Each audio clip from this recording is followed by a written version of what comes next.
Hello, in this video I want to show you how to fix the problem when you have stable internet connection, but you cannot reach any website on your browser in ZTE Blade A53 Plus.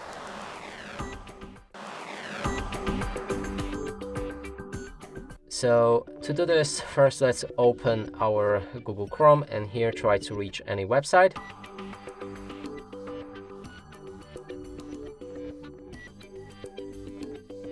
As you can see, if I open anything, we get this error. And to fix this, we'll need to open our settings, then scroll all the way down, enter System, here Date and Time, and enable Set Time automatically. When we go back to our browser and try to refresh the same page,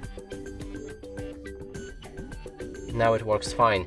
And that's it for this video. Hope you like it. Please consider subscribing to our channel, leave a like and a comment below.